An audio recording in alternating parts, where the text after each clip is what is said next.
There's an image in the Pali Canon of a monk sitting alone on a hill while below people are getting drunk, singing, dancing, partying, and the Buddha in this description uses this image to describe what the authentic search for a true meaning and purpose in life might entail. That it requires going against the stream.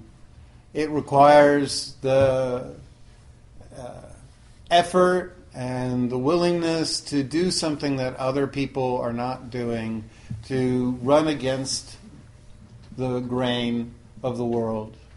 So the second image I'd like to bring to bear is a story of a Viennese, they're the same thing, psychiatrist. In 1942, the psychiatrist was, with his wife and family, brought to Theresienstadt, a concentration camp.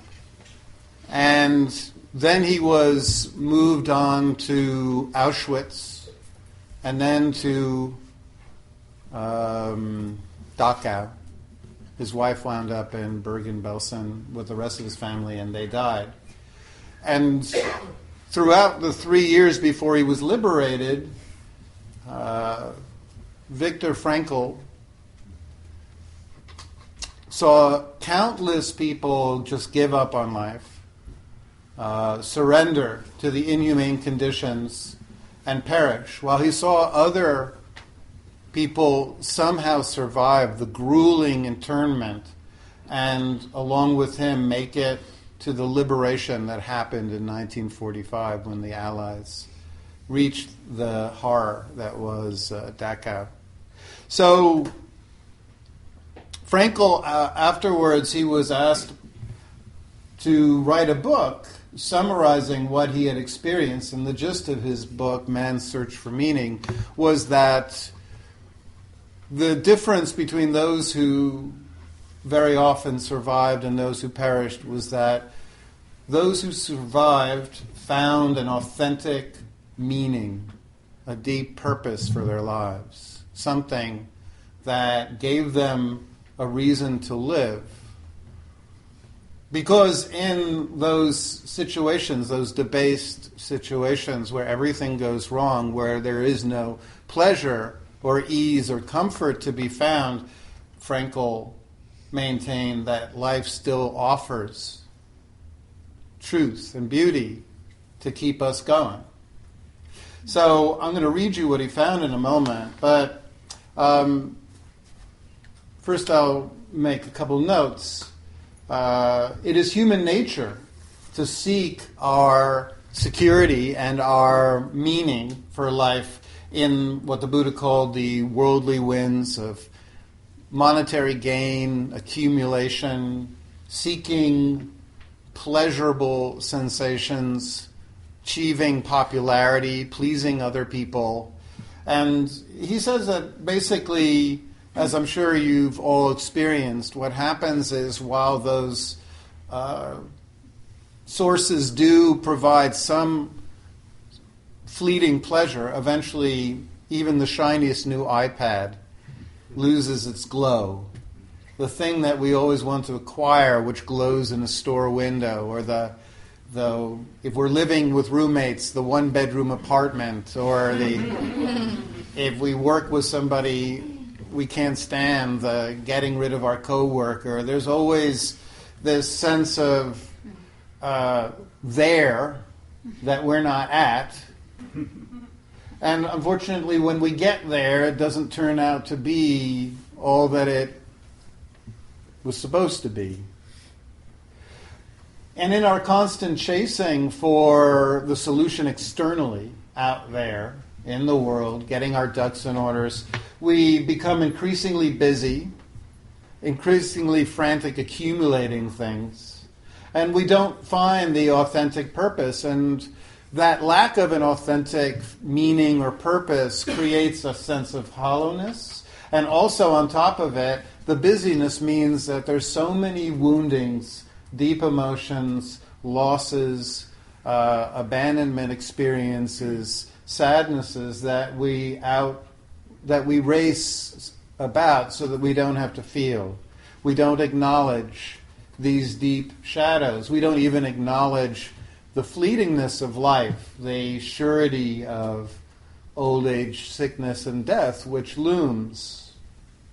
So, as the Buddha said, until we find an authentic purpose, a meaning for our life that transcends stuff that we'll habituate to quickly and then lose interest in, until we find a purpose, we are all susceptible to addictions of one sort or another. It doesn't have to be the addictions of alcohol or drugs. It can be the addictions of work or seeking sex, food, shopping, so many socially encouraged addictions. And interestingly enough, Viktor Frankl in Man's Search for Meaning wrote that if we don't find a true purpose, something that grounds us in something that transcends the repetitiveness of going to work, coming back from work, spending, flopping on the bed, if we don't find a purpose for life, then we are susceptible, he said, to become the very fascists, he said, that were tormenting the prisoners in Auschwitz. Without a true, authentic meaning, we can be twisted about. So, as I was hinting, there's no place where there's a lasting inoculation from pain. There's no place where there's lasting comfort. There's no place you ever get to go where you live without fear or sadness or all the true human emotions. We are, in a human birth, always going to have the same emotional color palette from birth to death, the same basic universal emotions, elation, surprise, sadness, fear, frustration, disgust. There's only so many. And the belief that, as soon as I get over there, some point in the future when I no longer have this job or that, and that place it'll be perfect, and then I can truly relax and arrive in life and find the purpose and find the meaning for my existence. There's never going to be any there. What you have right now will never be any markedly different from that. The future, you will still have those basic feelings. You will still have a body, a breath. And all the stuff swirling around doesn't really answer the question. So once we're alienated from consumerism and we might try other approaches to find meaning. Some of us will, like I certainly did for many years, buy endless spiritual and philosophical books. I was a happy camper in St. Mark's bookstore. And the idea, I believe, was that the wisdom and insight I needed to find the true meaning that I was desperately searching for to give my life some sense of authenticity, something that was deeply true and meaningful for me, something that made me irreplaceable. Unfortunately, cannot be found again in books. It's like trying to learn how to swim by reading about it or looking at diagrams. The true, authentic purpose has to be felt. It has to be something that resonates in the heart, and that cannot be conveyed in the concepts which just live in the left hemisphere of the brain and don't resonate deeply. We also might try to find that authentic purpose in accumulating experiences, traveling, having lots of affairs. Big experiences. And look, I'm not in any way against traveling. I think it's great. And have a wonderful, dramatic sexual escapades if you want, so long as you're causing no harm. But I've got bad news if you think that the deep meaning for life will come about because you've traveled to Machu Picchu or you've gone spelunking in the crystal caves of Mexico. Because once again, it's not something that's presented to you externally. It has to be something that, an authentic meaning has to be something that resonates within. Some people find it in God. But I've always myself, and I can only speak for myself, in the times of my despair and during the times of Great Depression, my prayers weren't particularly answered by any divine voice. And even if it was there, I found that many people confuse so easily their own voices of fear and their own self-serving beliefs and mistake it to be the voice of the divine, if there is one. And besides, I'm kind of hoping that my authentic purpose in life will be something that is discovered within, not provided to me by some external provider. So let me read to you what Frankl found in Dachau in 1944, that purpose. As we stumbled on in the darkness over big stones and puddles along one road leading from the camp, the guards kept shouting at us and driving us with the butts of their rifles, and hardly a word was spoken. The wind did not encourage talk. We stumbled on for miles, slipping on the ice. Occasionally I looked up at the sky where the stars were fading and the pink light of the morning was beginning to spread behind a dark bank of clouds. And in my mind I saw my wife's image, imagining it with an uncanny acuteness. I heard her answering my sorrows. I saw her smile, her frank and encouraging look. And a thought transfixed me. For the first time in my life, I saw the truth as it is set into song by poets, proclaimed as the final wisdom by so many thinkers. That truth, that love is the ultimate and highest goal to which man can aspire. Then I grasped the meaning of the greatest secret human poetry and human thought and human belief have to impart. The salvation is through love and in love. I understood how a man who has nothing left in this world may still know bliss, even be it for the briefest moment, in the contemplation of the beloved, in a position of utter desolation, even when one cannot express oneself in positive action. An achievement may consist in enduring sufferings in the right way.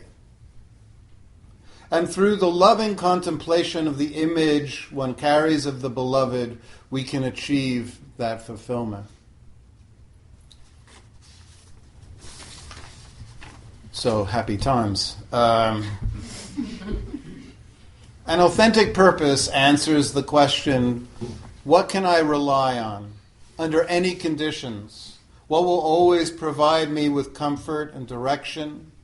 What will never abandon me? That's when you know you have found your purpose. So the Buddha offered us these purposes, these refuges. The first is I take refuge in the Buddha, which means the belief that true peace and wisdom and insight can be found right now internally, that we are not broken, that we are not missing anything, that there is nothing missing from any of you, that within each of you there is a blindingly meaningful experience that can be uncovered. In the process of simply breathing and staying alive to the wonders of the human mind, in the final decision to stop abandoning ourselves in the busyness of accumulation and trying to achieve things all the time and overschedule ourselves, to take that moment where we stop and turn and seek something within. Those times we stop abandoning our sadness, we start turning towards those emotions that we've been running from, those losses, those grievings, and we truly embrace all that we feel, even our shadow selves. That is taking refuge in the Buddha. In taking refuge in the Dharma, I remember that my actions right now also create the mind that I will live in the future. As my favorite neuroscientists say, neurons that fire together wire together. How you use your mind wires the brain and creates the thoughts that you will live in the future. And fortunately, the Buddha provided a long list of insights, provided endless wisdom to help us learn how to use the mind in a way that we will create ease and comfort for ourselves rather than stress, worry, delusion. He points to skills that will help us develop some lasting peace, to pause rather than to react, to learn how to relax the breath and body when we feel triggered by others, to observe the impermanence of all experience, to let go of the narrow agendas of the narrow self, and to learn how to refocus the mind from its fixation on threats and negative experiences towards where all those things that are resourceful are around us, the feelings of safety. The mind is set up to survive at all costs, not to build happiness. And so we must learn to retrain it. Third is taking refuge in the Sangha. The highest form of authenticity in life is that moment when we bear our darkest experiences and share it with others, when we make a true connection, not based on performing for others or saying what other people want us to say, but when we actually risk expressing our fears, our sadness, our losses, our grief. It's a risk even greater than sitting and observing the shadows within. In meditation, we can create a safe container that allows us to hold our most challenging emotional activations and energies. But if we truly want to heal those wounds of abandonment and loss and separation, we have to seek connection. And that's what we're all here together for. The Buddha said, "I do not see any quality by which the skillful rises and the unskillful subsides other than friendship with admirable people. From my friends, I learn what is beautiful in the beginning, beautiful in the middle, and beautiful in the end. I learn what is surpassingly pure. The spiritual life is one of mutual dependence, for together we can cross over the flood of ignorance." So those are the three refuges we take. Finding that true self or that true experience within. Learning to train the mind so that we don't cause suffering in the future. And establishing those connections, those true, secure connections with others that will support us and help us grow. We also take the precepts, for if we are going to develop a peaceful life, we cannot do so by causing harm. As the Buddha said in the Kalama Sutta, if we are causing harm to others, even if there is no rebirth, we will wind up living in an agitated mind. For a mind that causes harm or acts selfishly is constantly filled with either self-justifications or feelings of shame and regret. So if we want to find true peace, we do so by not harming ourselves or other beings. The precepts we take are refraining from killing, from stealing, from harmful speech or false speech, from intoxication, and you can interpret that as you like, and through causing harm through our sexual conduct. These precepts are not based on any commandment from a God. There's nobody upstairs observing you. There's no Santa Claus keeping track of you're naughty or nice. You are going to fail as I am going to fail, or I won't even use the word fail. Let's say we'll fall short. I talk shit all the time. And there's no point in the spiritual practice where the Buddha ever said, if you fuck up, beat yourself up. He simply said, acknowledge that it didn't find true meaning, it wasn't the answer, and move towards where peace is to be found. When he taught his son Rahula, he never told him to beat himself up when he fell short. He simply said, acknowledge it and set again your intentions to be harmless and to take refuge where true peace is to be found. So be gentle with yourself. Be encouraging any time you try this path. If you can, I encourage you not to set measurable amounts. If you try to meditate 10 minutes a day for the rest of the year, you'll probably fall short. But if you set an intention simply to meditate, or to set an intention to be kind or generous, those open-ended intentions are very hard to fall short of. I thank you so much for listening. And now we're going to pass the strings out, and we're going to do the chants for taking refuges and the precepts. And ding dong! The refuges are here.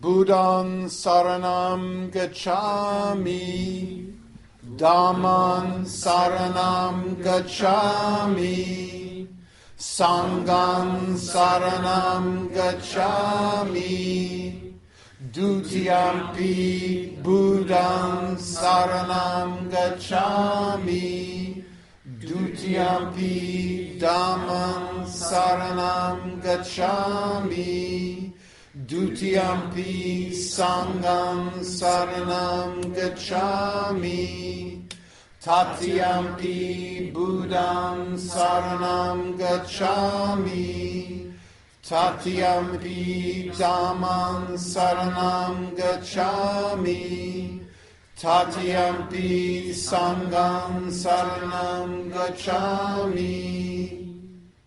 So I'm going to read in Pali the precepts, then I'll read the precepts in English, and then you can repeat it if you so like. Pananipata viramani sikapatam samadhyami. I undertake the precept to refrain from destroying living creatures. Adani dana viramani sikapatam samadhyami. I undertake the precept to refrain from taking that which is not freely given. Kameso mikakara viramani sikapadam samadhyami. I undertake the precept to refrain from causing harm through sexual conduct. Musafata viramani sikapadam samadhyami. I undertake the precept to refrain from harmful speech. Suramaya pamadatana viramani sikapadam samadhyami. I undertake the precept to refrain from intoxicating drinks and drugs which lead to carelessness. So I now pronounce you man and wife. Thank you all so much for coming. It's truly wonderful. I'm so grateful to you all. And I hope to see you again in the new year. And now let's take some time just to get to know each other. And then probably at around 12:30...